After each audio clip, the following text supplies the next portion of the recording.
Agency की जी हाँ आत्मिक जीवन में रोकने वाली वस्तुएं हम तीसरा कुरिन्थी 7 अध्याय का 10 हम यहीं से शुरू करेंगे जी। क्योंकि परमेश्वर भक्ति का शोक ऐसा पश्चाताप उत्पन्न करता है जिसका परिणाम उद्धार है और फिर उससे पछताना नहीं पड़ता, परंतु शारीरिक शोक मृत्यु उत्पन्न करता है। धन्यवाद स्वर्गीय पिता प्रभु यीशु मसीह, हम आपका धन्यवाद देते हैं प्रभु इस वचन के लिए, प्रभु मौके के लिए। आपका पवित्र सत्य का आत्मा यहाँ बैठे भाई बहनों को हमें आपके कलाम से प्रभु इस वचन के प्रकाश को हमें खोल कर ये विषय सिखाएं, इसे आत्मिक जीवन में प्रभु रोकने वाली वस्तुओं को हम समझें। सारी महिमा और आदर आपको देते हैं, प्रार्थना यीशु मसीह के नाम से आमीन। रोकने वाली वस्तुएं, उलझाने वाला पाप नहीं लिया, ठीक है, सिर्फ रोकने वाली वस्तु। फिर यहाँ मैंने पढ़ाया, आपको गए हफ्ते ही पढ़ा दिया था, फिर से पढ़ा दिया आज। क्या है? भक्ति का शोक ऐसा पश्चाताप उत्पन्न करता है जिसका परिणाम उद्धार है। तो सही जो परमेश्वर के साथ की भक्ति होती है, जो प्रभु ने सामरी स्त्री को बोला कि सच्चे भक्त पिता के जो सच्ची आराधना करेंगे कैसे? आत्मा और सच्चाई से। ऐसे भक्तों को परमेश्वर क्या कर रहा है? ढूंढ रहा है। क्या तो बता रहा है कि अभी कहता अब वो समय आया है जिसमें सच्चे भक्त पिता की आराधना कैसे करेंगे? आत्मा और सच्चाई से। और यहाँ हमने पढ़ा कि भक्ति का शोक ऐसा पश्चाताप उत्पन्न करता है जिसका परिणाम उद्धार है। तो जब हम अपने बनाने वाले के साथ उसकी भक्ति या उसकी साधना या आराधना जब करते हैं तो सबसे पहली बात है उसे हम समझते हैं कि वो कितना पवित्र है और वो कितना महान है, वो कितना बड़ा है। वो है ना, हम कहते हैं ना कि ये सुमहान, ये सुमहान। उसकी महानता का कोई वर्णन है ना, वो कितना बड़ा है, इसे कोई क्या नहीं कर सकता, नाप नहीं सकता। तो उसको जब मनुष्य समझना शुरू करता है, समझिए, एक बहुत बड़ा व्यक्ति, एक राजा आके एक भीख मांगने वाले व्यक्ति को उठाए और अपने घर लेके जाए, उसे निलाए और उसे खाना खिलाए अपने हाथ से, उसे कैसा लगेगा? वो रोने लगेगा कि मेरा ऐसा सौभाग्य कहाँ था कि राजा मुझे इतना क्या करे। व्यवहार की बात देखिए, वो क्यों? वो सोचेगा मैंने कभी सपने में भी नहीं सोचा था कि राजा की मेज पे मैं बैठ के खाऊंगा। वो किसमें रोएगा? भावनाओं में। समझ रहे? वो इंसान होने के नाते। और देखो प्रभु ने हमारे साथ क्या किया। अगर ये बात हमें समझ आएगी कि हम तो प्रभु के सामने खड़े होने के योग्य नहीं थे, उसने हमें अपने सिंहासन पे बैठने का क्या दे दिया? सौभाग्य। हमें अपने उस डिंग डोल तक आने का सौभाग्य दे दिया, कद काठ तक हमें इतना ऊंचा सौभाग्य दे दिया। तो उसके लिए अंदर क्या आता है? प्रायश्चित, पश्चाताप, कि मैं इस योग्य नहीं था, नहीं थी। जब ये बात अंदर आती है तो फिर अपनी कमियां बाहर आनी शुरू होती है। फिर अपनी गलतियों के लिए इंसान रोना शुरू करता है कि प्रभु मैं किधर था, मैं अपनी मन मर्जी में मैं कितना जिया। जब ये बात अंदर आनी शुरू करती है तो अब बात क्या करती है? अंदर से झंझोड़ देती है और मन टूटता है और आंसू बहने शुरू हो। ये परमेश्वर की उपस्थिति में होता है। ध्यान से सुनिए, पर कुछ लोग इस तरह से नहीं, उनका मन अलग तरीके से टूटता है। जैसे घर में पति सता रहा है तो प्रार्थना में बैठ के रोए, प्रभु मेरे नसीब में यही लिखा है क्या। कुछ कर्जे में पड़ा है वो व्यक्ति भी रो सकता है, कोई बीमारी में पड़ा अपनी बीमारी के लिए रोएगा, कोई सताव में पड़ा है वो सताव के लिए रोएगा। तो वो रोना भक्ति का शौक नहीं, वो उद्धार को उत्पन्न करेगा। ध्यान से सुनना, सवाल करना नहीं समझोगे तो। वो उद्धार को उत्पन्न नहीं करेगा, समझ रहे। रोना जब पाप के कारण होगा, अपने बनाने वाले के खिलाफ में कितना चला वो रोना आएगा। मैं अपनी मनमर्जी में कितना जिया, तब भी मेरे परमेश्वर ने मुझ पे अनुग्रह किया, मुझ पे सजा लाई, तो एक अंदर से आएगा वो। लेकिन ये जितना भी रोना है ये सब भावनाओं का रोना है, और भावनाओं में रोने वाला व्यक्ति पवित्र आत्मा उसके जीवन में काम नहीं करती। फिर पास्टर भी कुछ भावुक हो जाते हैं, उनके सर पे हाथ रख के प्रार्थना करने लग जाते हैं, और फिर वो बहन और बिलक के भाई बिलक के रोने लग जाता, तो एकदम ताली बजाने लगेगा, तो प्राण में दूसरी आत्मा में चला जाता है। क्योंकि पवित्र, अब पास्टर को क्या धोखा हो रहा है कि इसकी ये तो पवित्र आत्मा इसके जीवन में, तभी तो इतना रो रहा है फुट फुट के। और फिर पास्टर बोलता है देखो पवित्र आत्मा इस भाई पे आ गया, भाई का ऐसे नहीं होता है। असली तो अलग ही होता है वो पवित्र आत्मा का, क्योंकि प्रायश्चित किधर हो रहा है, अंदर से हो रहा है। और जब अंदर से हो रहा है किसके कारण हो रहा है? अपने बनाने वाले के खिलाफ कितना जी। क्योंकि पाप का शब्द बोलोगे तो शब्द, सही शब्द कौन सा है उत्पत्ति में? पाप क्या है बताइए आप लोग, क्या किया आदम ने? कुछ तो याद होगा, समझ आए? अपनी मर्जी करना ही। तो क्या जब तक आपको आपका प्रभु नहीं मिला था, क्या आप अपनी मर्जी में नहीं जिए? बोलो, जब उन बातों को याद करोगे तो पश्चाताप आएगा। देखना है, हम गीत गाते हैं, दुश्मन था मैं तेरा मित्र बना। तो दुश्मन क्यों था? अपनी मर्जी में जीता था भाई, जो उसे पसंद नहीं है वही करता था। समझा नहीं बात?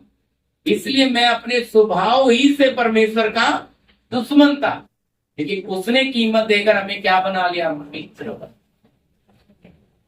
बहुत ऊंचा सौभाग्य दिया। जब ये पानी पी लो, हालेलुया, ध्यान दीजिए। तो भक्ति बोलने से देखो, हम बहुत लोग अभी देखो अन्य जाति साधना करते हैं, वो उनकी साधना थोड़ा देख के आप सोचिए, आग पे चलते हैं, क्या उनको दर्द नहीं होता? बोलिए, अभी वो छठ की पूजा पानी में बैठे रहेंगे, हाथ बोल के बोर में, बोलो उनकी साधना कैसी है?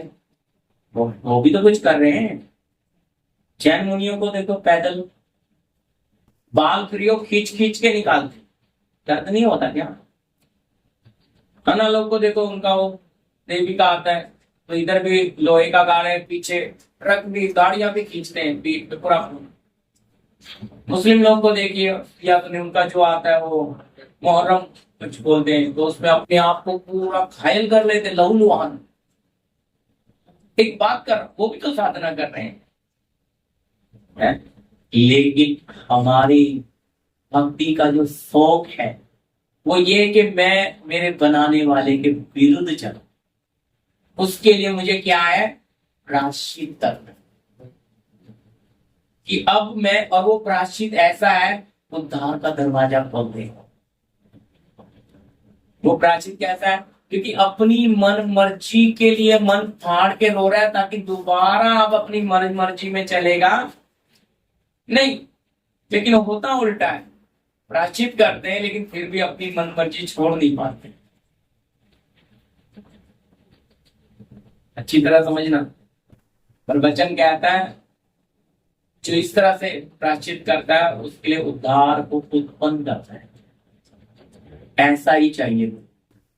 आप अपनी तकलीफों के लिए रोओगे, आपको कुछ प्रतिफल मिलने वाला नहीं है। क्या आपका बाप आपकी तकलीफ नहीं जानता? क्या आपकी जरूरत नहीं जानता? वायदा किया मांगने से पहले देगा। क्यों? योग्यता ढूंढ रहा है। समझ रहे?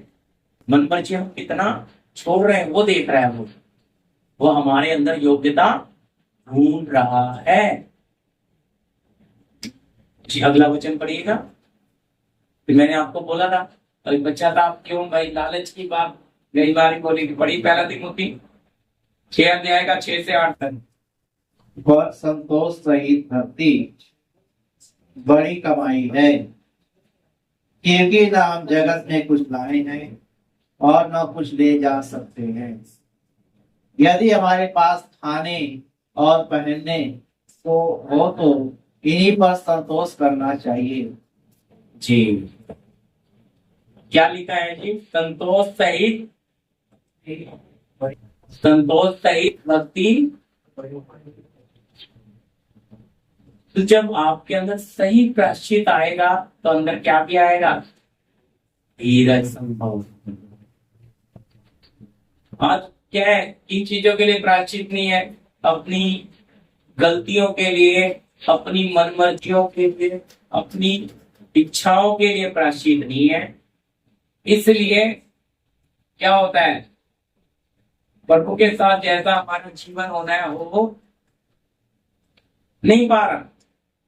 इसलिए प्रभु का आत्मा देखो कितना स्पष्ट तिमोथी कलीसिया को लिख रहा है भाई। तो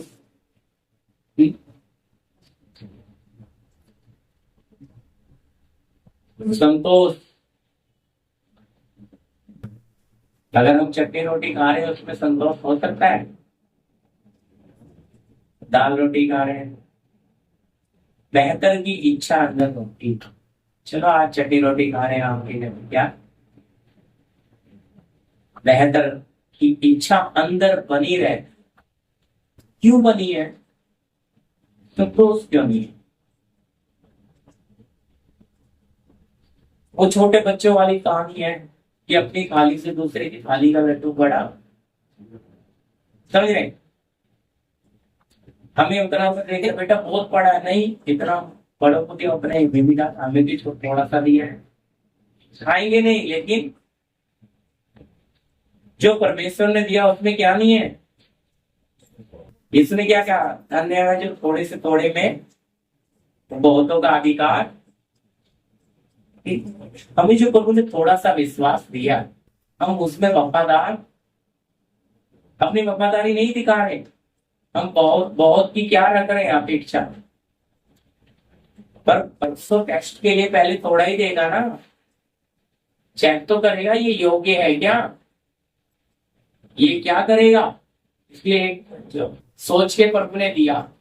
देखो सबसे कम वाले ने गलती करी, जिसको 2 तोड़े दिए उसने 4 बना दिए, जिसको 4 दिया उसने 8 बना दिए, जिसको 1 दिया उसने दबा के रखा। समझ रहे बात? प्रभु को पता था कि उसको थोड़ा देकर प्रभु ये चेक कर रहा था क्या ये बढ़ाएगा। मेरी बात समझना, थोड़ा देकर क्या ये और वो जान तो थोड़े वाला जानता था। कितना अच्छा उत्तर दे रहा है, हे प्रभु स्वामी तू जान नहीं छिड़कता वहां से काट लेता है, जान नहीं बोता वहां से बटोर लेता है। इसलिए मैं डर गया, तेरा ले जाकर दबा दिया, अब जो तेरा है वो तेरा है। समझ रहे? तो प्रभु ने उसे बोला वाह वाह बहुत अच्छा है। उससे दुष्ट हो रहा था और जिसके पास है उसके वो भी ये वही बोला, जिसके पास है उसे और दिया। तो जो विश्वास प्रभु ने हमारे जीवन में दिया है उसे हम बढ़ाने की जगह अविश्वास में चले जाते हैं। मतलब प्रभु चाह रहा है, हालात देख रहा है, ठीक है मेरे बच्चे जो मैंने काम दिया, जो कुछ इन्हें दिया उसमें संतुष्टि कितनी है, उसमें ये आनंद कितना बना सकते हैं, खुशी। अगर ये थोड़े से थोड़े में वफादार हैं, तो जब मैं इन्हें बहुत दूंगा तो ये कितने वफादार होंगे। कैसे? इसलिए हमें हर हालत में कभी अपने बनाने वाले को उंगली नहीं उठानी चाहिए। प्रभु तेरे पीछे चल के क्या हो? यही तो आपका मेरा विरोधी चाहता है, हम कुड़कुड़ाए। और जब हम कुड़कुड़ाते हैं तो हमारा विश्वास चला, वो चुरा लिया गया और शैतान तालू पे जाता। बढ़िया चीज है। ये लोग क्या कर रहे हैं? कुड़कुड़ा रहे हैं। कब कुड़कुड़ा रहे हैं? नौकरी के लिए कुड़कुड़ा रहे हैं। कब कुड़कुड़ा रहे हैं? पैसे की तंगी में कुड़कुड़ा रहे हैं। कब कुड़कुड़ा रहे हैं? बीमारियों में कुड़कुड़ा रहे हैं। कब कुड़कुड़ा रहे हैं? नुकसान में। अरे नुकसान हो गया आपका, मेरे विरोध में सारे संसार की शक्तियां पड़ी है। अगर नुकसान करा दिया तो प्रभु को धन्यवाद का बलिदान चढ़ा नहीं सकते। प्रभु अगले ही कदम पे आपका हर्जाना भर सकता है। आपका जो नुकसान हुआ है उसका डबल वो लौटा सकता है, लेकिन आपने तो उस पर विश्वास ही खत्म कर दिया। बुरा नहीं मानना मेरी बात, लेकिन समझना, रिकॉर्ड कर रहे हैं, नए लोग सुनेंगे। हम जब कुड़कुड़ाते हैं तो प्रभु की दृष्टि कहाँ है भाई? हमारे मन पर लगी हुई है। इसका मतलब हमारा विश्वास कमजोर है। हम आत्मिक जीवन में कैसे बढ़ेंगे? कमजोर व्यक्ति ऊपर ज्यादा जा नहीं सकता, वो बीच में सांस छोड़ देगा। लेकिन जो ताकतवर है वो आगे तक क्या करेगा? पूरी ताकत लगा। तो इसलिए हम अपनी बुद्धि से इस रास्ते में चल, हमारी बुद्धि हमें हमेशा हमारे बनाने वाले के खिलाफ बात करेगी, क्योंकि हमारी बुद्धि के अंदर संसार है और हमारी बुद्धि के अंदर शारीरिकता है, एक पाप का अंश है प्रियो। और वो रहने के कारण वो हमें फायदे की तरफ लेकर जाएगी। वो कहेगी देखो प्रभु के पीछे चल रहे, ये नुकसान क्यों हो गया? प्रभु ही तुम्हारा साथ दे रहा है, तुम इससे भी किसी बड़े को ढूंढो। या ये पास्टर ठीक नहीं है, या ये जगह ठीक नहीं है, दूसरी जगह जाओ। तो क्यों चले गए? बुद्धि ने आपको क्या दिया?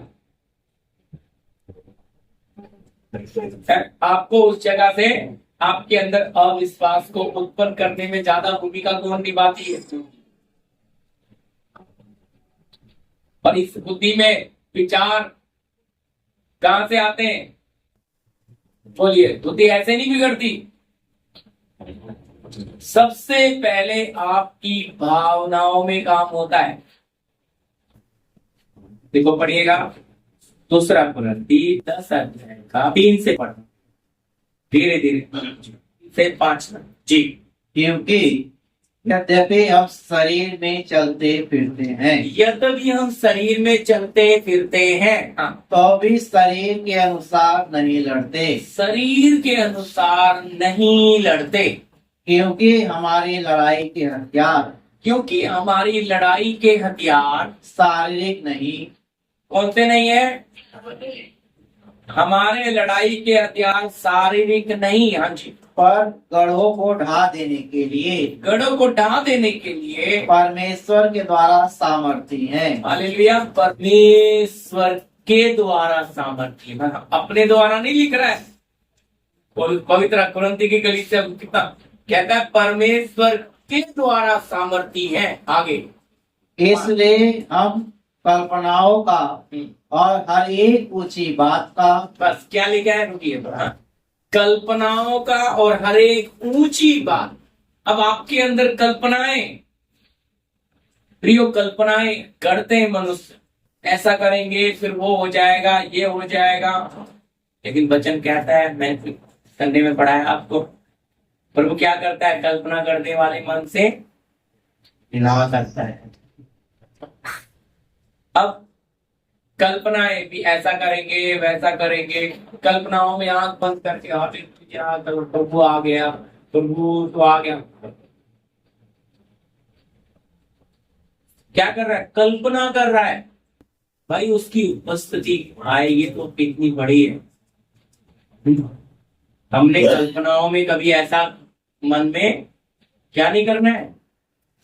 तो इसलिए लिखा है कल्पना और हर एक ऊंची बात, बड़ी बात, ऊंची बात का क्या करना है?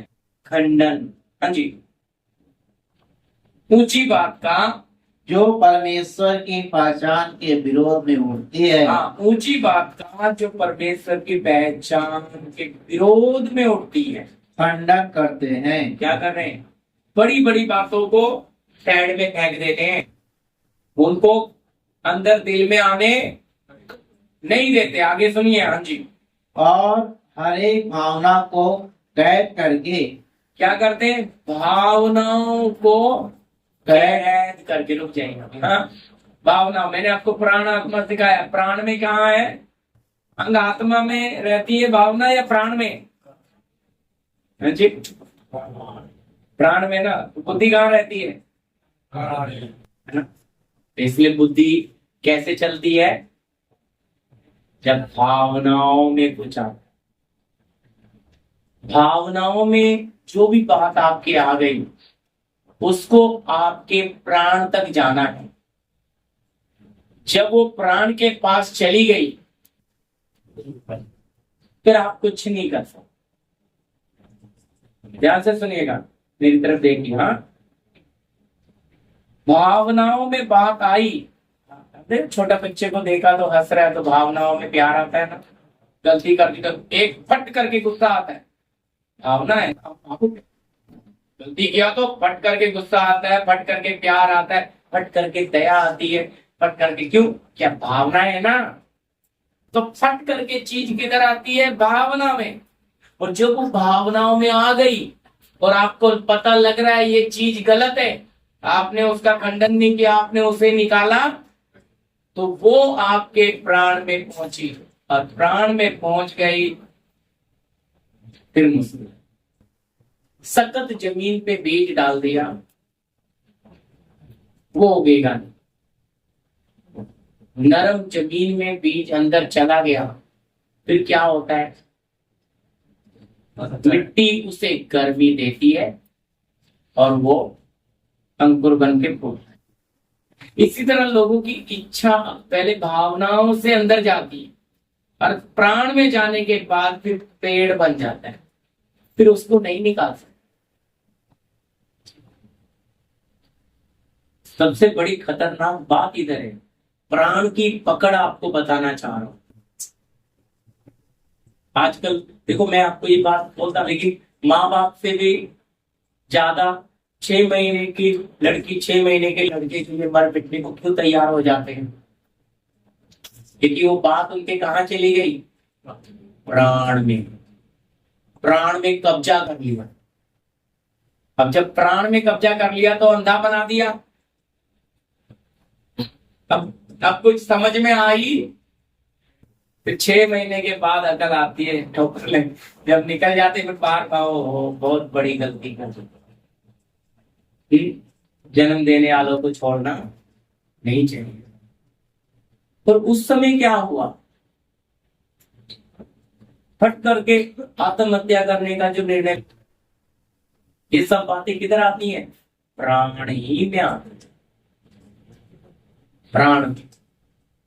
लेकिन भावनाओं पे अगर हमारा कंट्रोल होगा, वचन कह रहा है हर एक भावनाओं को क्या करता हूं? कैद, पकड़ता हूं, ऐसे अंदर जाने। याद रखना, आपकी देह पवित्र आत्मा का मंदिर है, फालतू में कुछ नहीं। आपका कान मत दो फालतू चीजों की तरफ, आपकी आंखें मत दो फालतू चीजों की तरफ। बोलो भाई ये बीज नहीं, ये अपने प्रभु के नहीं। आपका मन मत दो फालतू चीजों की तरफ, क्योंकि फिर वो अंदर जाएगा तो भाई फिर गंदगी। समझ रहे मेरी बात? फिर आप कुछ कर नहीं सकते ना। अच्छी तरह समझना। एक भाई मेरे पास आए, बोलते ऐसे ऐसे बात है, पास्टर नाम नहीं ले सकता, कलीसिया का व्यक्ति पुराना है। मैं बोला भैया क्या करो फिर? बोलता है ऐसे ऐसे है, मम्मी बोलती है विश्वासी लड़की है, उससे शादी करो। बोलता है पर हमारा 6 साल से है रिश्ता, क्या करूं मैं उनकी माँ के सामने उन्हें वचन दे के समझाया, कि आपने बीज डाला तो बड़ा पेड़ बन गया, उसके ऊपर फल लग गए। अगर अब तू उसे छोड़ता है तो तू कत्ल करने के बराबर। क्योंकि पेड़ फल लग गए भाई, उसमें तो बड़ी इच्छाएं, शादी करेंगे फिर वो करेंगे फिर वो करेंगे। तो हमने याद रखना, जिस समय हमने उसमें आपको देखा, आपने उसको, आप उसको भाव नहीं देते। समझ रहे ना, मिट्टी कैसे गर्मी देती है? गर्मी देगी तभी ना जड़ पकड़ेगा। हमने भावनाओं में चल नहीं चाहिए। अब कहते हैं लड़का हमारे पीछे क्यों पड़ रहा है, भाई हम भी तो मुड़ मुड़ के उसे हंस के क्या दे रहे हैं, पुरानी मानना है।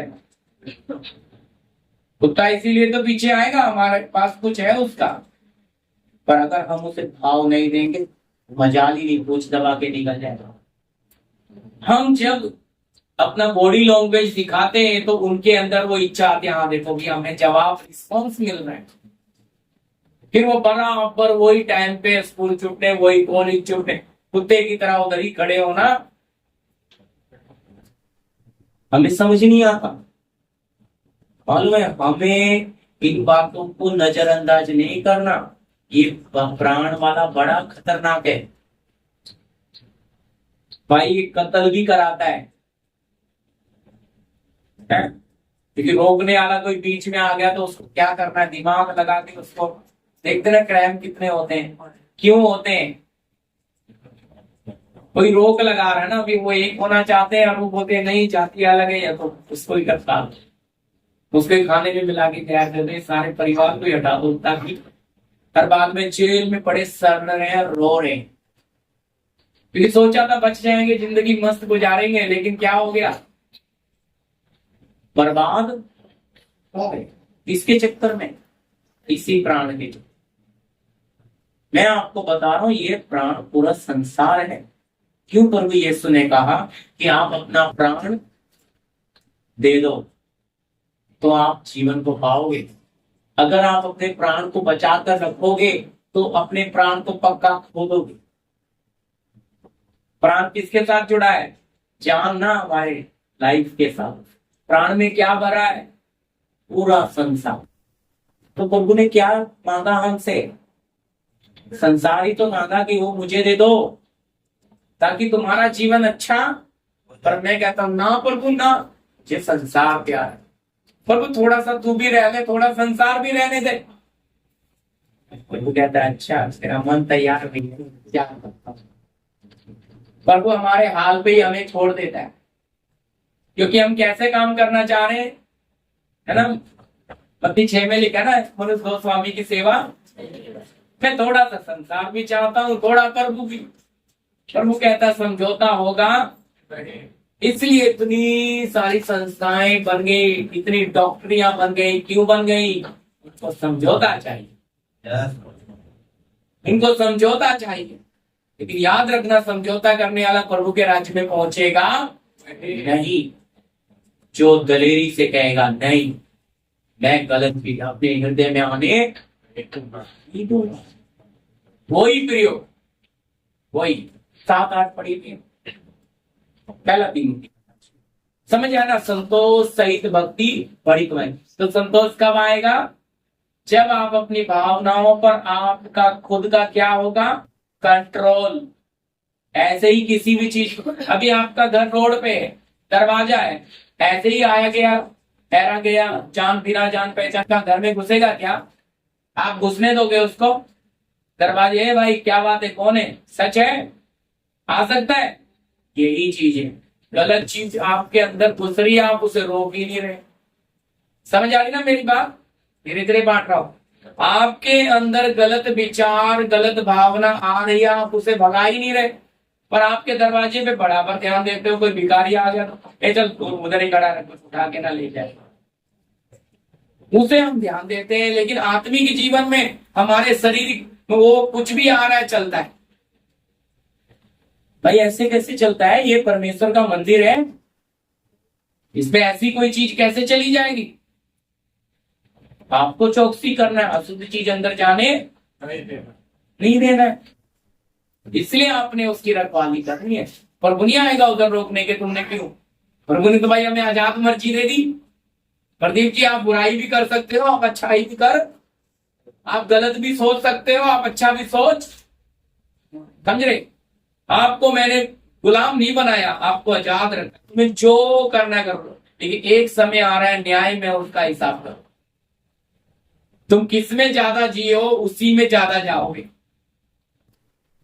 समझ रहे? इसलिए हर एक जन का न्याय है। जी भैया। क्योंकि न हम जगत में कुछ लाए हैं ना हम जगत में कुछ लाए हैं और न कुछ ले जा सकते हैं। यदि हमारे पास क्या हम जगत में ना तो कुछ लेकर आए हैं और ना कुछ लेकर हैं? बोले कोई है जो कह सकता है कि मैं कुछ लेकर आया? जी। आप ये शरीर लेकर आए, लेकिन ये शरीर भी किसने दिया है? हाँ जी। ये भी आपके माँ बाप से मिला है आपको। ये भी आपका अपना नहीं है शरीर। किससे मिला है? माँ बाप से। आत्मा प्राण आपके अंदर किसने डाली? ये परमेश्वर ने डाली। आपका क्या है भाई? बोल सकते हो कुछ है मेरे पास? वचन को समझना है हमने। कहता है ना तो कुछ लेकर आया और ना कुछ लेकर, है ना? तो अगर ये शरीर मुझे जो मेरे माँ बाप से मिला है, मैं उसको भी नहीं लेकर जा सकता, तो फिर मैं किस बात की चिंता कर रहा हूं? ये तो कहते हैं चिंता करके क्या तू अपने जीवन में एक घड़ी, एक पल भी बढ़ा सकता है? तो जब अपने जीवन में तू एक घड़ी नहीं बढ़ा सकता, तो क्यों चिंता करता है? लेकिन मालूम है ये शरीर हमें बांध कर रखता है चिंताओं में, फिक्र में।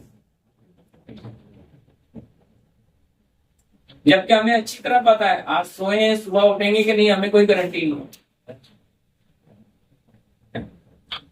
लोग चमत्कार चमत्कार ढूंढते हैं, लेकिन आपसे आपके साथ हर रोज तो बड़ा चमत्कार करता है।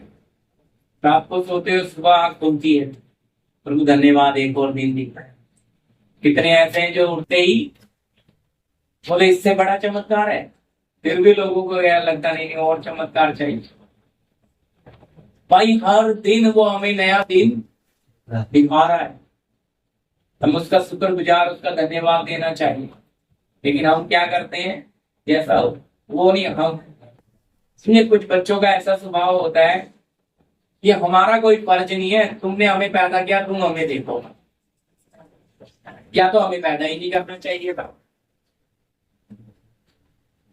ऐसा होता है क्या? बोलिए, क्या बच्चों का माँ बाप के प्रति कोई फर्ज नहीं होता? अभी कोई खेत बोएगा तो क्या उसका खेती नहीं खाएगा, फल नहीं खाएगा क्या? बोलिए, मेहनत क्यों कर रहा है? ताकि बुढ़ापे में क्या होता है, आज मैं अपने माँ बाप की सेवा कर रहा हूँ, आने वाले दिन मैं बूढ़ा होऊंगा तो मेरे बच्चे भी मेरी सेवा। यही तो प्रभु ने संसार का बना रखा है सिस्टम। हर कोई आशा रखता है, लेकिन आत्मिक जीवन में हम इस आशा को भी हटा देते हैं, क्योंकि आशा रखने वाले 99% लोगों को निराशा ही मिलती है। बुरा नहीं मानना, जो अपने बच्चों पर जैसी आशा रखते हैं वैसा रिजल्ट मिलता उसका अलग ही होता है। तो प्रभु पहले ही कह रहा है, तू आशा मत रख, तू विश्वास को मुझे देख। तो जब हम कर्म करेंगे, हम अपने माँ बाप के साथ इतना बेहतर जीवन जिएंगे, तो हमारे बच्चे हमारे साथ चलेंगे।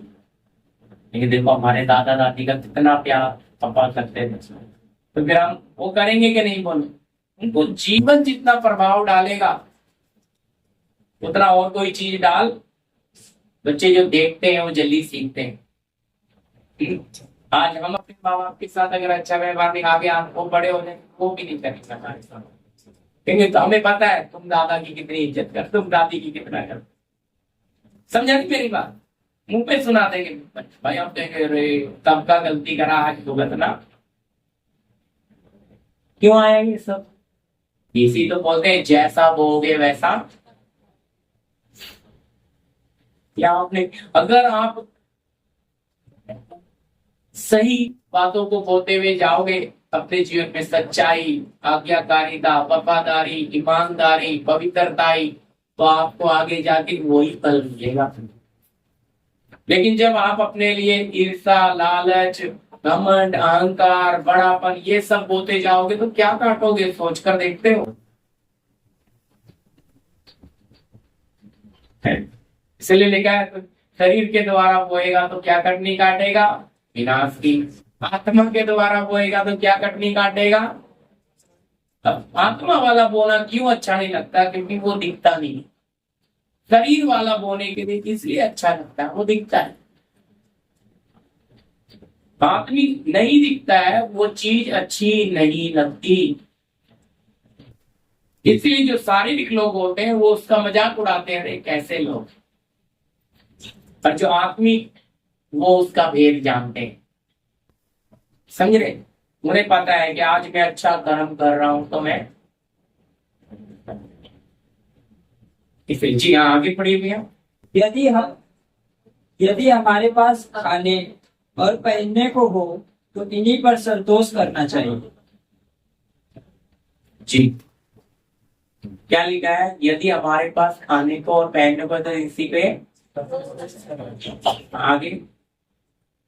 पर जो धनी होना चाहते हैं हाँ वे ऐसी परीक्षा और फंदे और बहुत सी व्यर्थ और हानिकारक लालसाओं में फंसते हैं जो मनुष्यों को बिगाड़ देते और विनाश के समुद्र में डुबा देते हैं। क्या है, अभी यहाँ कौन सी बात रख दी। तो क्या बोलता है भाई, कहता है जो धनी होना चाहता है, अब संतुष्टि आ सकती है। जो हम खा रहे हैं, हम किराए के रूम में, प्रभु क्या नसीब दिया है तुम्हें, किराए के घर में कब तक रखेगा। प्रभु तू तो बहुत महान है, तू तो बहुत बड़ा है, टूटा घर दे दे। विचार ही तो आ सकता है भाई, इंसान है। लेकिन अगर हम उस किराए के घर में भी रह के प्रभु को महिमा दे सकते, प्रभु तेरा धन्यवाद, देखो ना ये रोड पे कैसे सो रहे हैं, तेरा धन्यवाद तूने हमें किराए का, प्रभु तेरा धन्यवाद हमें अच्छा ओढ़ने को कपड़ा दिया है, उनको देखो ओढ़ने को कपड़ा नहीं। प्रभु आपका धन्यवाद, आपने हमें अच्छा क्या दिया है, माता पिता दिए इनको। बहुत ऐसी बातें जिनका आप धन्यवाद दे सकते हो, लेकिन वो धन्यवाद देने की जगह इंसान क्या करता है, बनाने वाले पर ही क्या लगाता है, उंगली उठाता है कि मैं तेरे पीछे इतना दिन से, क्या तू इसीलिए चल रहा था, ये तेरी क्या क्या प्रकट हो रहा है। अच्छा तू मेरे पीछे नहीं, तू तो तेरे लालच के पीछे आ रहा था, मेरे पीछे। अच्छी तरह समझना, तू मेरे पीछे कभी आया ही नहीं, तू तो लालच के पीछे आया। तूने सोचा प्रभु के पीछे चलूंगा तो घर मिलेगा, तूने शायद सोचा प्रभु के पीछे चलूंगा शादी हो जाएगी, तूने सोचा प्रभु के पीछे चलूंगा तो पहचान बढ़ जाएगी। तो तू मेरे पीछे नहीं आया, इसलिए तुझे कुछ मिलने वाला, समझा रही बात। इसलिए तू मेहनत कर, तेरी मेहनत से बना। कुछ लोग गवाही देते हैं प्रियो कि हमने बहुत प्रार्थना करी, 2 साल प्रार्थना की, पर उन्हें अभी खुदा कर दी। कुछ बोलते हैं हमने 5 साल प्रार्थना की, रो रो कर प्रार्थना की, उपवास रख रखा, हर महीने उपवास प्रार्थना करते थे, पर वो हमें किराए के घर से निकाल कर ऐसे प्रार्थना करते थे जैसे प्रभु ने इन्हें घर दे ही नहीं रहा, छीन कर लिया। कैसे घर लिया, छीन कर लिया, क्योंकि गवाही ऐसे देते हैं। बहुत रोए, और उसके बाजू वाला कहता है यार तुम्हारा प्रभु तो बड़ा कमजोर है, तुमने 5 साल प्रार्थनाएं करके घर खरीदा, मैंने बिना प्रार्थना के 3 घर बना लिए 5 साल, तो तुम्हारा प्रभु तो बड़ा छोटा है। समझ आ रही है आपको बात। इतना दुख लगेगा आपको उस समय कि हमारा प्रभु कितना कमजोर, जो इतना वो भी घर देना नहीं चाह रहा था। कुछ पास्टर कहते जोर से मांगो, जोर से, हमारा प्रभु ना बुढ़ा हो गया, उसको कम सुनता है, वो स्वर्ग में बैठा है लेकिन उसको कम सुनाई दे रहा है, इसलिए जोर जोर से प्रार्थना, जोर से मांगो। तुम मांगते नहीं हो इसलिए तुम्हें मिलता नहीं है। मांगने के लिए बोल रहा है पवित्र आत्मा, ये मंगवाते हैं शरीर की चीजें। मांगने के लिए पवित्र आत्मा बोलने से परमेश्वर का राज्य आपको देना चाहता है। इसलिए प्रेरित किया कि तुम बुरे होकर अपने बच्चों को अच्छी वस्तु देना चाहते हो, तो अपने मांगने वाले को पवित्र आत्मा क्यों करना देगा? राज्य मांगो, राज्य मिलेगा तो आप राजा बनो। वचन में लिखा है तुम राज्य पदधारी याजकों का समाज। कौन सी पदवी दे दी प्रभु ने हमें? राजाओं की पदवी, राज्य पदधारी।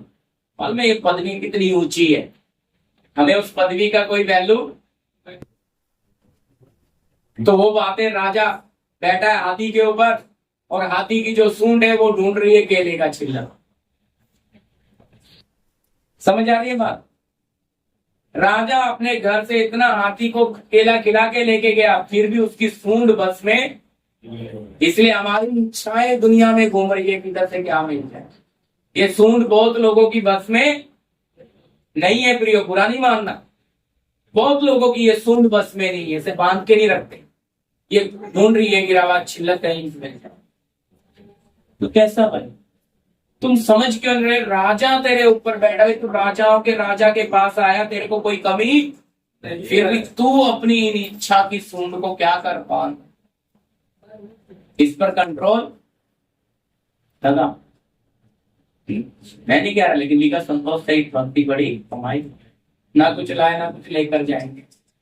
लेकिन फिर भी लिखा है, हाँ जी वापिस पढ़ दो 9। देखो मैं लेने 9 मैंने लिखा नहीं हुआ है, आप लोगों के लिए प्रभु मुझे बोला आगे पढ़ा दो। 9 वचन नहीं लिखा, लिखना आपको पाठ रहा जी, पढ़िए। पर जो धनी होना चाहते हैं वे ऐसी परीक्षा और फंदे और बहुत सी व्यर्थ और हानिकारक लालसाओं में फंसते हैं, जो मनुष्यों को बिगाड़ देती है और विनाश के समुद्र में डुबा देती है। अब आप बताइए, नदी में गिर गए बच जाओगे, समुद्र में बचोगे? बचोगे है? भाई मतलब पैसा सबको चाहिए। लोगों का विश्वास ये है कि पैसा है तो सब है, पैसा नहीं है तो कुछ नहीं हो सकता। इसीलिए तो पैसा ईश्वर बन गया, इसीलिए पैसा क्या बन गया है? परमेश्वर। लेकिन मसीह लोगों के साथ ऐसा नहीं। मसीह लोग का विश्वास यह है कि बिना पैसे के भी हम जी सकते। बहन ने सवाल किया था भी आकाश के पक्षियों को देखो ना पौधे ना खाते हैं ना, फिर मैंने बस्तर के बारे में समझाया। तो ये क्या समझा रहा है वहां पे? कहता है उन्हें खिलाता है तो तुम्हें क्यों नहीं खिलाएगा? जो बारिश गिर रही है महाराष्ट्र में, 4 महीने की बारिश गिरती है, सोचते हैं कभी चिड़िया बेचारी कोयल बैठी घोंसले में, खाना कहां से आता? हम तो अपना राशन भर लेते हैं डब्बों में, हम अपना बंदोबस्त कर लेते हैं, हम मनुष्य हैं। लेकिन प्रभु हमारा ध्यान कहां लेकर जा रहे हैं कि जो बोते नहीं है, जमा नहीं करते, तुम्हारा स्वर्गीय पिता उन्हें, तो तुम बढ़कर हो भाई, हम इससे बहुत बढ़कर है। लेकिन फिर भी हमारा विश्वास कहाँ रुकता है? हमारे अंदर तो यही बात चलती है कि प्रभु ऐसा हो जाता तो। ये सब कल्पना की बात। इसलिए देखो भाई, विनाश के समुद्र क्यों, क्या बनना चाहता है? कुछ लोग कहते हैं धनी तो नहीं बनना चाहता, लेकिन बस जरूरतें। प्रभु की योजना ही यही है कि मैं मेरे लोगों की जरूरत पूरी करूंगा, उन्हें धनी। क्योंकि अगर वो धनी बन गए तो मुझे भूल गए। समझ रहे मेरी बात? धनी बन जाएंगे तो सुबह भोर में उनको मन्ना देता था, और जो सूरज निकलने के बाद गए मन्ना पिघल के खत्म। रोज देता था, 1 हफ्ते की एक साथ दे देना रोज। अगले दिन के लिए कोई रखेगा तो उसमें क्या पड़ जाते थे? क्या सीखते हो इससे आप? क्यों अपने चेलों को बोला कि इस तरह प्रार्थना करना है, पिता आज की रोटी आज हमें रोज की रोटी मांग सकते हैं हम। हमें तो शर्म आएगी क्योंकि हमारे घर में तो 15 दिन का राशन पड़ा है। और तू बोलेगा प्रदीप कैसी प्रार्थना कर रहा है, घर में तो राशन पड़ा है, तो आज की रोटी मांग रहा है। एक बात कर रहा हूं क्यों, और उसका मतलब समझना, हमें हमारे प्रभु पर निर्भर होना कि हमारी सारी जरूरतें कौन पूरी करेगा, प्रभु। तो अगर हम उस पर निर्भर नहीं होंगे, हम पैसे पे निर्भर हो जाएंगे, तो पैसा हमारा ईश्वर बनेगा। और पैसा जब हमारा ईश्वर बनेगा तो हमें विनाश के समुद्र में ले जाके डुबाए, जहां से बचना असंभव है। अगर हम प्रभु पर विश्वास करते हैं तो वचन में लिख कर दिया कि मेरा धर्मी जन विश्वास से जीता। वो अभी आप बताइए, कोयल का जोड़ा पूरी 4 दिन से भयंकर बारिश गिर रही है, खाना कहां से आए? उसे अपने बनाने वाले पे विश्वास है, इसलिए ना प्रभु ने हमें लिख कर दिया। उन पर ध्यान तो करो, जंगली शोषणों पर ध्यान करो, कैसे बढ़ती है, कैसे। उन्हें तो कोई खाना खिलाने वाला नहीं है, उनकी कोई सेवा करने वाला नहीं है। क्यों? हमारा स्वर्गीय पिता उन्हें लाता है। तो हम सोचो, तो हमसे तो बेहतर फिर वो हो गए ना। याद रखिए, आपके मेरे प्रभु को खाली हमें जानना है भाई। पहले मछली को उसने आज्ञा दे दी तो मछली ने 3 दिन क्या किया, अपना मुंह बंद रखा, कुछ नहीं खाया। एड्रेस भी मन में डाल दिया, वहीं जाके डाल। मुर्गे को टाइम पे बताया, मांग दिया, उसका घास का बच्चा साफ हो गया, रोने लग गया। 3 बार इनकार करके पतरस फूट फूट के, और तूने बोला था आज ही मुर्गे के पाप देने से पहले। तो मुर्गे ने क्या करा दिया, पतरस का बच्चा साफ करा दिया, भाई मन फिरा। प्रभु ने बोला गधे का मुंह बोलती हो है कि आगे मत जा, उसी में तेरी वही गधी हूं बिलाम को, जो तुझे बचपन से लेकर चलती थी।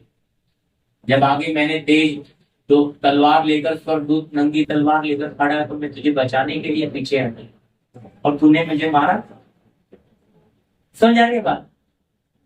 ये प्रभु अच्छी तरह से ना, हमारा प्रभु जिंदा है, जिंदा है।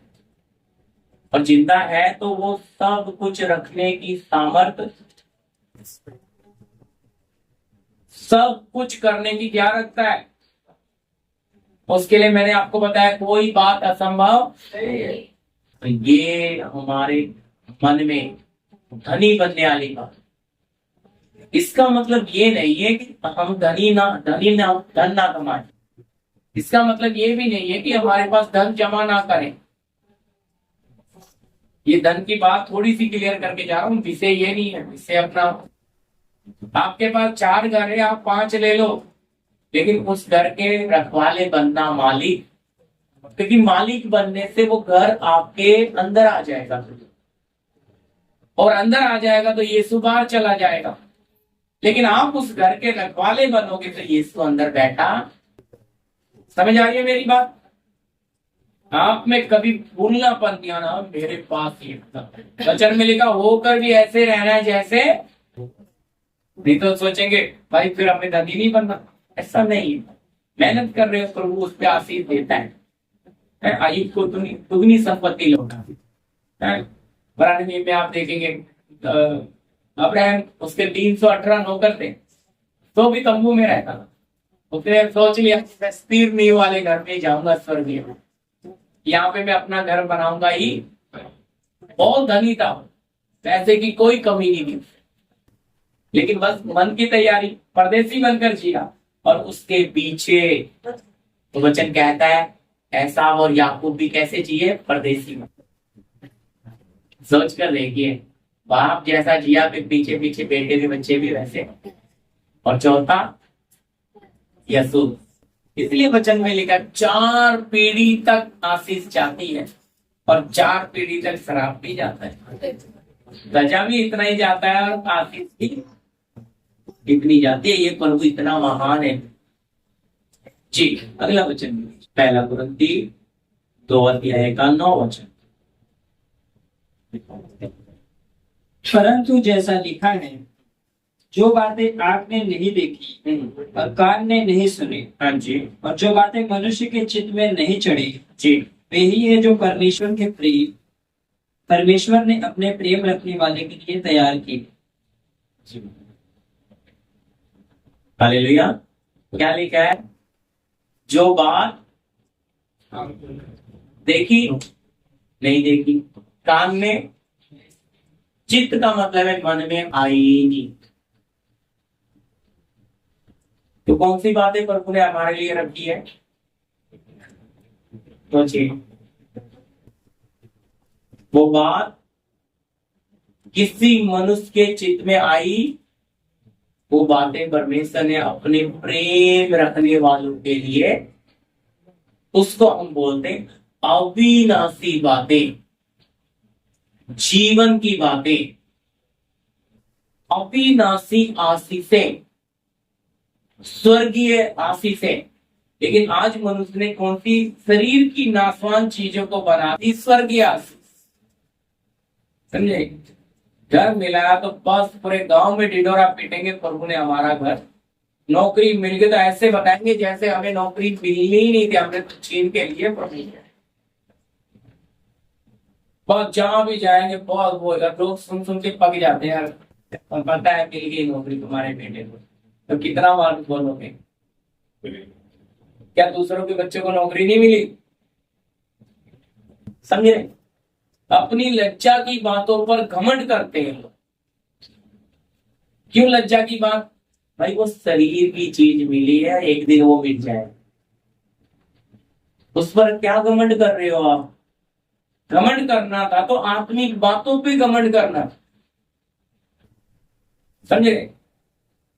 इसलिए हम घमंड किस पे कर सकते हैं? अपने प्रभु यीशु में, कि हमारा जीवित चट्टान हमारे साथ साथ रहता है।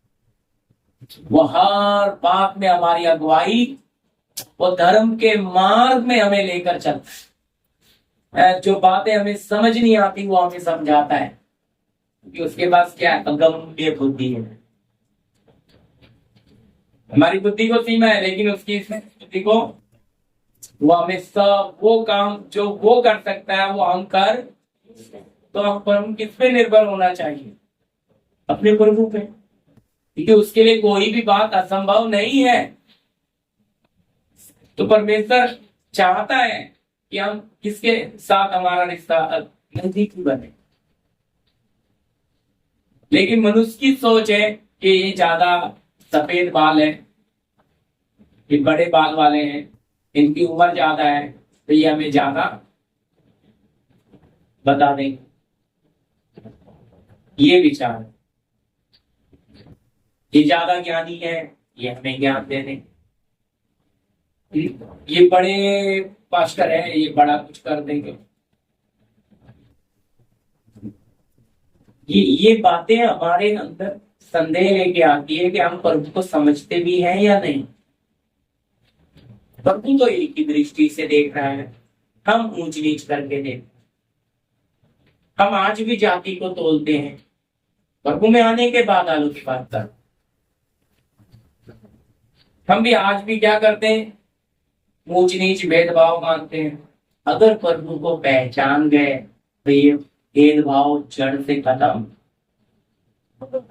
प्रभु की बेटी, प्रभु का एक ही रिश्ता रहता है, आत्मिक भाई बहन। समझ रहे? फिर दूसरा कोई रिश्ता फिर शारीरिक रिश्ते से नहीं देखते हैं, आत्मिक दृष्टिकोण से देखते हैं। ये प्रभु की बेटी है, ये प्रभु का बेटा है। कितना आदर आएगा कि हम सब किसकी संतान है? परमेश्वर की। पर अभी हम हमारा देखना, शरीर में जरूर हमें रिश्ते हैं, बड़ा छोटा, काका मामा फूफा सब है, लेकिन आत्मिक तौर पे तो ये रिश्ते भाई और बहन। है कोई तीसरा रिश्ता? पर अगर हम इस तरह से देखने लग जाएंगे तो फिर कैसा दिखेगा बोलो? आपको आंखों में भी पवित्रता ही आ जाए। क्रूर दृष्टि जा नहीं सकती कि जब पहन देगा, जिनमें पुरुष ने लिख के दिया जवान बहन को कैसे पूरी पवित्रता से बहन जानकर, उम्र वाली को माँ जानकर, छोटी को बेटी जानकर पवित्रताई का शब्द इस्तेमाल किया है। मतलब इन आंखों में भी कितनी पवित्रताई होनी है। कौन से रिश्ते से देखेंगे? आत्मिक रिश्ते से देखेंगे तो कितना प्यार होगा। शरीर के रिश्ते से देखेंगे तो स्वार्थ आएगा, आत्मिक रिश्ते से देखेंगे तो कोई स्वार्थ। तो आत्मिक दृष्टिकोण में क्या नहीं है? स्वार्थ नहीं है। आत्मिक पिता की तरफ से देखते समय प्यार ही प्यार है, दुश्मन से भी प्यार है भाई, सबसे प्यार है। लेकिन शारीरिक दृष्टिकोण से ऊंच नीच, बड़ा छोटा, ये रंग कोरा काला सब आएगा उसमें। तो इसलिए आत्मिक समझ नहीं खुलती, तो फिर सुंदरता को भी वैल्यू महत्व देते हैं, पैसे को भी वैल्यू महत्व देते हैं, जाति को भी महत्व देते हैं, हर चीज को ऊंच नीच सबको महत्व देते हैं। क्यों? कैसे करता है? तोलता है शरीर की बातों को इंसान, क्योंकि वो देखता है हाँ ये। पर जो आत्मिक होता है वो क्या नहीं करता है? उस शरीर की बातों को छूता ही नहीं, इन बातों से भागता है। वो कहता है नहीं नहीं, मुझे ऊंच नीच से कोई मतलब नहीं, मुझे बड़े छोटे से कोई मतलब है। उसमें भेदभाव पक्षपात नहीं है, क्योंकि हमारे परमेश्वर में नहीं है। अगर एक व्यक्ति कहता है मैं आत्मिक हूं, मैं प्रभु की बेटी हूं, मैं प्रभु का बेटा हूं, तो उसमें क्वालिटी, उस पिता का गुण नजर आना है। अगर वो गुण नहीं आ रहा हमारे में, तो फिर हम अभी भी क्या है? कमजोर है, या हमारी समझ नहीं खुली है। प्रभु कह रहा है अपने प्रेम रखने वालों को देगा। तो आत्मिक समझ, आत्मिक बुद्धि किसकी खुल जाएगी? आत्मिक आंखें, जिससे प्रभु प्यार करता है उस पर ना अपना अनुग्रह, अपनी कृपा बढ़ाएगा। इसलिए कहता है चूंकि से वो अपने प्रेम रखने वालों के लिए तैयार की, ऐसा शब्द है ना, तैयार। तो अब किसके लिए? हमारे लिए तैयार की, तो क्या हमें नहीं देगा? हमें आत्मा के 9 फल दिए, क्या प्रभु के पास ले जाने के लिए दिए? वचन में लिखा टेढ़े हटीले लोगों को देना है फल, बिगड़े हुए पापी लोगों को हमने फल खिलाना है। हमने उन्हें विश्वास दिखाना है अपने जीवन से, हमने उन्हें दया दिखानी है। बहुत कठिन है ये 9 फल, हम तो बड़े बचा गया है। चल प्रभु के लिए स्वर्ग में लेके जाएंगे, प्रभु स्वर्ग में कहेगा मैं क्या करूं इसका? बोलता है भाई प्रदीप, ये तो तुझे नीचे टेढ़े हटीले लोगों को खिलाना था, वहां तो तूने खिलाया नहीं। अगर वो खाते थे मेरे राज्य में आ भी जाते। ये फल तू यहां लेकर आ गया, मैं क्या करूं इस फल का? समझा रही मेरी बात? आत्मा की वो फल हमें हमारे भाई बहनों को देने के लिए। हमें ऐसा कितनी भी तकलीफें, हमारे चेहरे पे आनंद बना रहना चाहिए। लिखा ना, आत्मा का फल क्या है? आनंद, प्रेम है। पढ़ा, आपको पढ़ाने की जरूरत नहीं है, लेकिन ये हमारे जीवन से लोग ना खाने। अब हम तो फल छुपा के रखते हैं थैली में कि वो नहीं वो स्वर्ग लेके जाने, प्रभु के पास लेके जाने। प्रभु देखो मेरे पास प्रेम भी है, आनंद भी है, पर किस काम का? जहां वो देना था वहां तो आपने दिया, वहां तो आपने गुस्सा दे दिया, वहां तो आपने जलन दे दी, वहां तो आपने नफरत दिखा दिया, वहां तो आपने अविश्वास दिखा दिया, वहां तो आपने फिर शांति की जगह अशांति की बातें कर दी। तकलीफों के बीच में जब जाओगे तो फिर हमें शांति की जरूरत है। और शांति, सच्ची शांति आप में है, आप दे सकते हो दूसरे। सच्चा प्रेम आपके पास है, आप दूसरे को पहुंचा सकते हो। लेकिन आप तो कहेंगे नहीं कि ये प्यार तो मैं सिर्फ मेरे प्रभु को तो फिर कैसे हो? अभी तक क्या नहीं खुली समझ, नहीं खुली। लास्ट पढ़िएगा जी फिर दूसरा कुरिन्थी 4 अध्याय का 7। यहीं पे हम रोकेंगे, अगले हफ्ते यहीं से रोकेंगे। दूसरा कुरिन्थी 4 अध्याय का 7। परंतु हमारे पास और धन मिट्टी के बर्तनों में रखा है, यह असीम सामर्थ हमारी ओर से नहीं वरन परमेश्वर की ओर से ठहरे। हालेलुया। अभी ये असली धन, हालेलुया, कहाँ रखा है हमारे प्रभु ने? मिट्टी के बर्तनों में। हम है वो मिट्टी। यह अजीब सामर्थ किसकी ओर से है कि मैं अगले हफ्ते यहीं से शुरू करूंगा। ठीक है, अगले हफ्ते इसमें कोई सवाल रहेगा आप पूछ लेना अगले। ठीक है, प्रार्थना। आसमानीय बाप, स्वर्गीय पिता, हम आपका धन्यवाद देते हैं इस सौभाग्य के लिए प्रभु जी, इस मौके के लिए। राजा आदि राजा प्रभु, आपका पवित्र सत्य का आत्मा प्रभु हमारे जीवन में कार्य करे प्रभु। हमने आपके वचन से प्रभु आत्मिक जीवन बढ़ने जो रोकने वाली वस्तुएं हैं उन्हें समझाने के लिए आपने अपने कलाम से हमारे सामने बहुत सी बातें रखी प्रभु। हम कितने कमजोर हैं प्रभु, कि हमारे अंदर अभी भी अपनी इच्छाएं काम करती है, अपनी मन मर्जी काम करती है। हमारे अंदर वो सच्चा पश्चाताप उत्पन्न क्यों नहीं हुआ? ये जिसके जीवन में हुआ है प्रभु से और भी आदमी के जीवन में पड़ा हो प्रभु। यदि नहीं हुआ तो प्रभु वो सच्चा पश्चाताप उत्पन्न हो, जिसका परिणाम उद्धार है प्रभु। एक एक जीवन में प्रभु आपकी सत्य की आत्मा का कार्य हो प्रभु। ये वचन प्रभु अपनी हर एक परिस्थिति में संतोष हो जाए प्रभु, आनंद बनाए अपनी जिस परिस्थिति में वो रह रहा है। आपकी पवित्र आत्मा का आनंद जो आपने वचन में लिख कर दिया, हमेशा आनंदित रहो। पौलुस लिखता है फिलिप्पी 4:4, हमेशा आनंदित रहो। फिर से कहता है कि आनंदित, कैसे भी हालात में हम रहे, वो पवित्र आत्मा का आनंद प्रभु हमारे अंदर। इसीलिए भक्ति प्रभु जो प्रभु आपको चाहिए, जिससे आप पसंद होते हैं।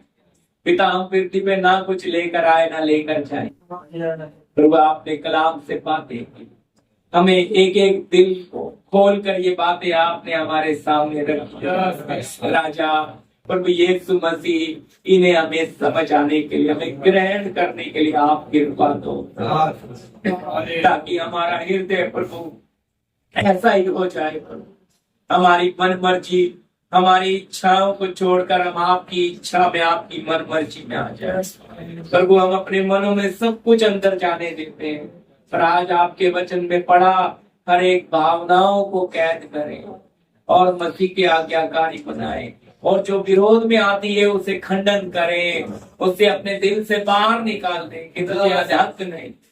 प्रभु ये समझ एक पर आपकी आत्मा उड़ेल दे प्रभु, ताकि आपकी पवित्र आत्मा एक एक हृदय में वास करे प्रभु। एक कमजोरियां, निर्बलताएं सब एक एक जीवन से बाहर हो जाए, ये आत्माओं में नया बल पाए, आत्मा में सामर्थ पाए प्रभु।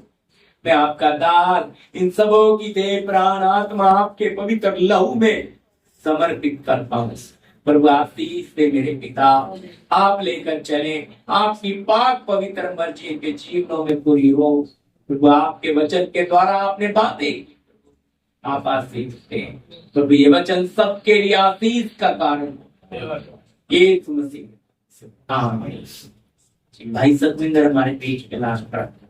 और करते हुए महान पिता परमेश्वर प्रभु जी, जो हम आपके चरणों में आए हैं परमेश्वर वाले लोग, ये जो वचन हमने सीखा परमेश्वर, आत्मिक जीवन में रुकावटें कैसे आती हैं परमेश्वर जी मेरे प्रभु। क्योंकि हमें क्या मांगना चाहिए हम नहीं जानते हैं परमेश्वर, हम गलत चीज मांगते हैं परमेश्वर और गिर जाते हैं प्रभु जी। इस वजह आज के वचन में जो हमारे दास के द्वारा हमने सीखा परमेश्वर, हम आत्मा के द्वारा चले परमेश्वर और आत्मिक बातें माने परमेश्वर, और पवित्रताई से अपना जीवन व्यतीत करे परमेश्वर। वचन के द्वारा आपने बहुत कुछ हमको सिखाया परमेश्वर, ऐसे हम पवित्र रहे परमेश्वर, नहीं तो परमेश्वर हम विनाश के समुद्र से डूब जाएंगे परमेश्वर। इस वचन से परमेश्वर आपने बहुतों लोगों को परमेश्वर आत्मिकता में चलने का आशीष दिया। हम धन्यवाद वचन के द्वारा परमेश्वर सबके हृदय की आंखें खोल देना पड़ेगा। धन्यवाद करते हैं परमेश्वर। और सबको परमेश्वर जो भाई हैं, जो जवान हैं, सबको ऐसी रीति से देखते परमेश्वर बुरी नजर, कोई गंदी बातें उनके मुंह से ना निकले। मेरे जो भी पवित्र आत्मा की बातें निकले परमेश्वर, हम परमेश्वर के पुत्र हैं परमेश्वर, हमारे जीवन में सिर्फ पवित्रता ही जीवन निकले परमेश्वर। ऐसा करके हम प्रार्थना करते हैं हमारे दास को लाए थे परमेश्वर, उनको आशीष देना परमेश्वर, और प्रभु जी हमारे दास को अच्छी रीति से और चलाना परमेश्वर। हम धन्यवाद करते हैं महापिता परमेश्वर, और मनोज भाई को भी है परमेश्वर, इनको और आशीष दे रहे हैं, इनके परिवार को परमेश्वर। हम धन्यवाद करते हैं परमेश्वर, जो समय दिया हमको परमेश्वर, जैसा पे बैठने का परमेश्वर जी हम धन्यवाद करते हैं। आप अपने सोच हमारे सोच से भी ज्यादा परमेश्वर आप करने वाले ऊपर जो सच्चाई का वचन हमारे तक पहुंचा, उसके लिए धन्यवाद करते हैं परमेश्वर। और ये वचन और तक पहुंचे परमेश्वर, धन्यवाद करते हैं। नारा से बड़ा को आपके बातों में देते हैं परमेश्वर, और बाकी सवाल परमेश्वर आपने अच्छे ढंग से जाना है, उसके लिए धन्यवाद करते हैं। यीशु मसीह के नाम में आमीन। आमीन। और पिता का प्रेम, पुत्र का अनुग्रह, पवित्र आत्मा की सहभागिता, शक्ति हमारे साथ तमाम संत लोगों के साथ प्रभु यीशु के दूसरे आमंत्रण होता रहे। आमीन। सबको जय मसीह।